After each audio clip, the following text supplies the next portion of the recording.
Alright, this is as far as I've gotten so far on this new bathroom remodel.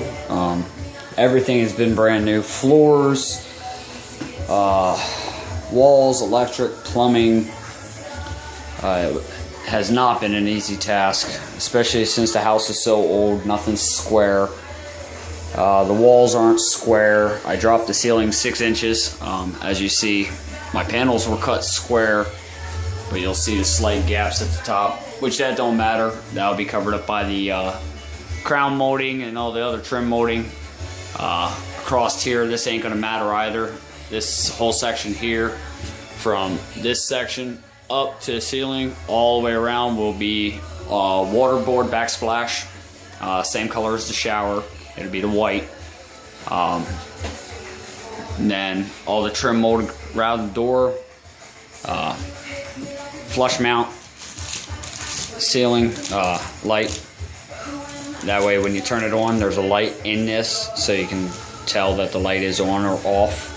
The light will be on when the light is off. When the light is on, the light on here will be off. Put in electric forced fan heater. That way you can regulate the heat for the bathroom to whatever desired temperature you want. It's been a few challenges for this, considering I had to pack this wall out so I could put the heater in. As you can see, I had to come out a 2x4 in thickness. It would not allow me to go any other direction. I had to go with a 2x4 thickness. So that's why this is packed out as far as it is, with an extra 2x4 coming out. Since I had the drywall already on this wall here, and the drywall on down here all the way across, that made it perfect for the next 2x4. I just tacked it straight to the drywall, straight through there to the other stud, which gave me the perfect diameter. So this is flush coming all the way up through. Finally got the shower hooked up. Everything does work. I tested it. I will check my lines on the back again. We put in new Delta faucets. All these are all Deltas. This tub, it's cracked right here, as you can see. Water will not leak out of it. I fiberglassed the other side, but it is a shame that it's like that, but we aren't going to argue about it. The unit was free. I can't argue. I saved probably about $500 for this shower tub unit.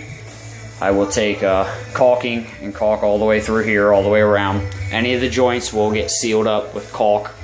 Even though it doesn't need it, I'm still gonna do it just for the safe measure.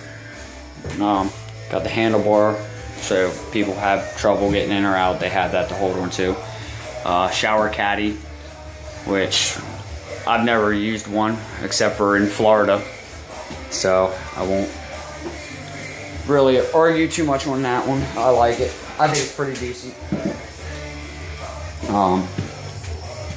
Can't really see back behind the shower, so I'll try to bring some light in. I put in some PEX piping for the shower itself, so that runs up through, and then it's fastened up top on the other side. That gives me a nice strong pipe. These are flexible, so I ain't really worried about securing that too much more. Now I will secure this. This will get secured, but at this point I'm just testing, making sure my fittings are good, my water pressure is good. I did notice a little bit of water down in here.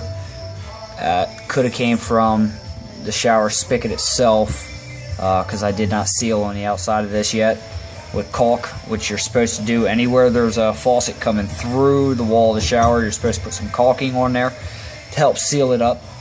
So I will attend to that at a later date, because I still got to put the wall panel on behind here, along with the access panel to get to that. I will make an access panel. It'll go from this 2x4 and it'll probably come up to about a couple inches above the actual fitment for the shower nozzle. down there that'll get capped in with drywall. I thought about putting in a shelf back in here. I'm not sure. I might just leave it as it is and let whoever takes over the house when we sell it do whatever they want. But if you notice, I did not go the whole way to the ceiling with the wall. I didn't want to do that. I wanted to try to leave an access point for some sunlight to still peer through at the top of the shower. There were several options I had. If we would have had the shower before I started building the bathroom, I would have relocated the heater and I would have put the shower along that wall there. That would have gave it a different look as well, but then the shower would have been looking at the window, which I think this looks just as good. I'll be putting in the pedestal sink, vanity cabinet with the receptacle outlet and light switches and stuff. Toilet, I have toilet on an angle. I have pictures of that already up. But once I get done with painting, then I will worry about putting in all the fixtures, such as the medicine cabinet, the wall splash paneling. Before I put the toilet or sink in, I will put the floor down. Then I'll put those two items in. But so far, it's come a long way.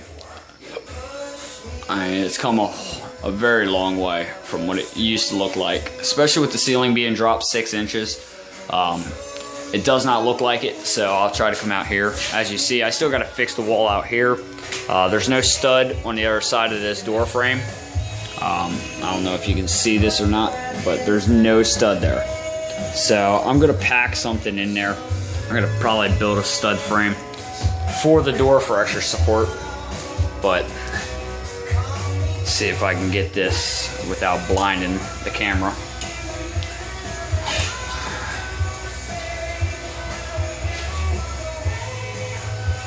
Alright, so you'll see how high that is up there.